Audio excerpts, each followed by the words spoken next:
This is Trash Talk with your host, Garrett the Trash Man. All right, what is up, everybody? I am Garrett the Trash Man, feeling a little under the weather, but we are here anyway for Fire Friday to light you guys up for the weekend, for Monday, whenever you listen to us.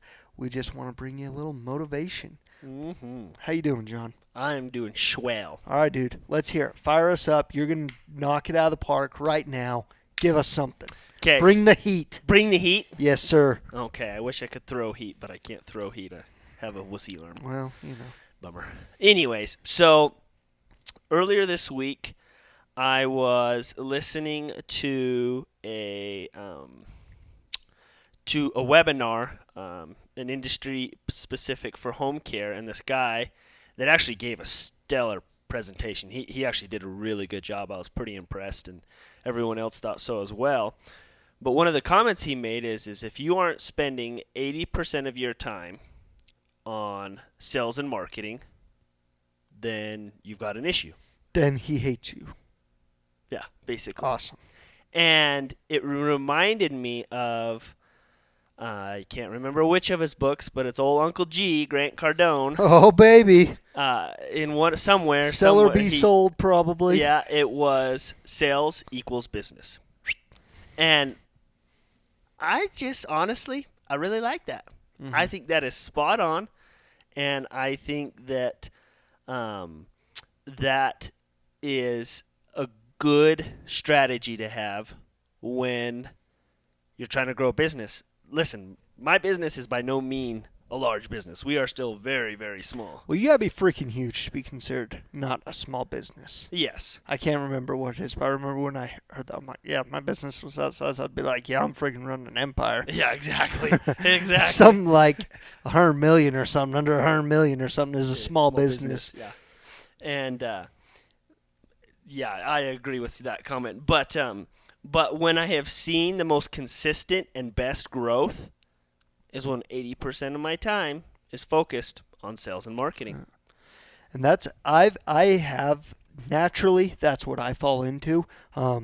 Gary Vee puts a lot as being on offense, and naturally that's what I fall into. And I've had disagreements with other stakeholders in the company that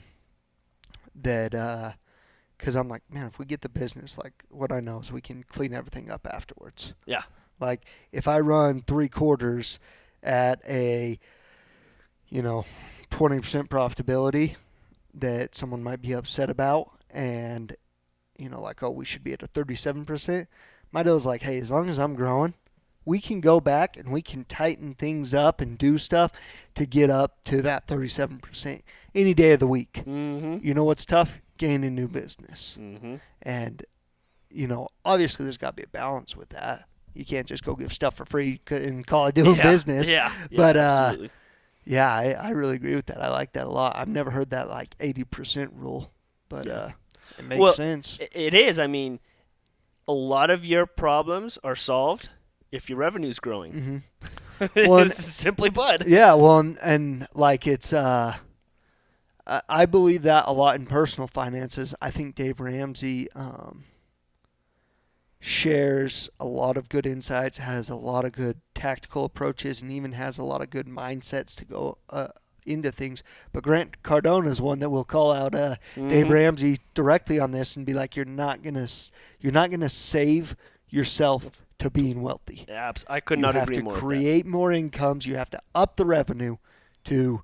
And I just agree with that, because so many problems that you could just spend so much time like tinkering with the little problems on a small scale just handle themselves if you can up the revenue to a certain point. Mm-hmm. I've seen it a bunch of times. Oh, absolutely. And so I just liked it. And I remember for a while I actually took a sticky note and in big letters wrote sales equals business and posted it right above my computer screen so that I could remember that. Yeah. And I just loved that, because really, like, if you can't do that, you're not going to grow. Yeah. You're not going to stick around. Mm-hmm. Let's be honest. Like, if you can't do that and if you don't have that, I don't know how you're going to be around long term. Yeah. Yeah, if you're so Well, and so much of what I do in the business is look to build it to where I'm not vulnerable to anything. Yeah. Because I've got something that I'm going to tonight that, a big portion of our business, if it was worst case scenario, what might be going on, a good portion of our business could go away. And that's there for any business. And if you don't have a machine that's able to constantly be bringing in new revenue streams, new customers, or whatever way it is, sales, Mm-hmm. you're going to be in trouble at some point. Yeah, absolutely. So I like that a lot, dude. I do too. It was a good reminder for me this week of like, listen, always be doing sales and marketing. Yeah. Obviously you need to have a great product or great service and all the other stuff. I'm not trying to discount any of that, but your focus should always be sales. Yeah, especially as a head of the business, I think it's very important to be market facing. Yeah. And create the infrastructure inside that it doesn't take 80% of your time to create that infrastructure to be improving on itself and be something that people want to purchase, a product or service people want to purchase. And at times you have to be both. Yeah. But yeah, it's good advice, dude. I liked it. Not that I per se am the one that generally came up with that Yes, idea. you did. I'm going to relate to everybody else because I liked it. Yeah, well, all right. Well, dude, for my rant, I am rereading a book called Loving What Is by Byron Katie. And it is a good book. It takes some time to go through, and it's worth rereading after you've read it because there's a lot in it. Anyway, she talks a lot about how, and I've said it on this podcast before, we're only experiencing our thoughts of a situation. It's not the situation that causes stress, it's the thoughts. And thoughts are just theories that are untested. Mm-hmm. And she shares a story that I thought illustrated this so good. So she's at a restaurant and goes into a bathroom, and it's a one-stall bathroom, woman's bathroom. And as she walks in, a lady's walking out the single stall. And she smiles at her. It's all pleasant. She walks in, and the lady walks past her and starts washing her hands and singing and yada yada, and then walks out. And as she goes into the stall, she realizes that she'd gotten the toilet seat was totally soaked. And so her thoughts show up and start telling the whole story, filling in all the gaps. And she's like, how could someone be so inconsiderate? What was she doing? Standing and trying to pee? And she's like, oh my gosh, it's a transvestite. That's transvestite. I'm going to go out there and tell her what a mess she made and how inconsiderate that was. And while she's thinking this, she's wiping off the toilet seat and throws in the toilet paper and flushes. And when she flushes, the toilet water, the pressure just shoots up and floods the whole seat. And so she realizes in that moment that like that lady wasn't inconsiderate, probably wasn't a transvestite.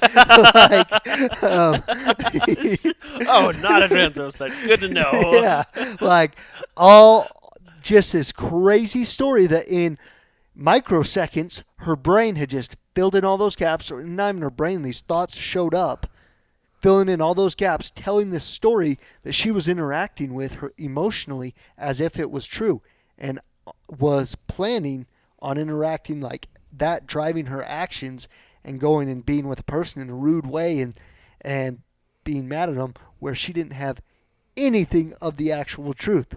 Like, and I've seen it a million times in public restrooms, butts of pressure, and he shoots out. And I thought that was such a good example, and I can see that so many times when it plays out in my life where, yeah, we've got so little of the truth, we fill in the gaps, and if we're not careful, we'll go out and we'll be acting on that information that is so incredibly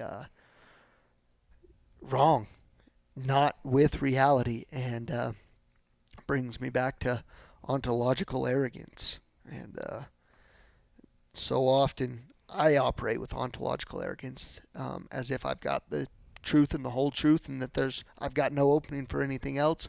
And it's just such a messy way to operate. Yeah. Because almost every time there's something we don't know. And that doesn't mean that you can't ever believe something and state that. But if you don't have an opening, I think no matter how true you think something is, you should have an opening that you could be completely wrong. Yeah. But yeah, I just reread that and I loved that story. I didn't even catch it the first time. Yeah. Well, I'm sure I heard it, but it didn't even click for me. And I do recommend that book to anybody. Like I said, give it time, listen to the whole book. It's one of those that you got to digest. Uh-huh. If you try to just skim through, you'll miss a lot and be like, yeah, that was garbage. But yeah, be with it a little bit and it'll be good. So. Sounds like a good book. Yeah, so another reminder, you're only experiencing your thoughts. Yeah. And you get to decide what those are. So. Oh, and the other thing we learned from this lesson is don't go call someone a transvestite when they're not a transvestite. Exactly. So, well, all right, man. Well, I want to thank our sponsor, Larson Waste, for letting this podcast arrive at your ears. Yes. So, your lovely ears. I'm sure they're wonderful. They're probably pretty awesome. So give us a 5-star review.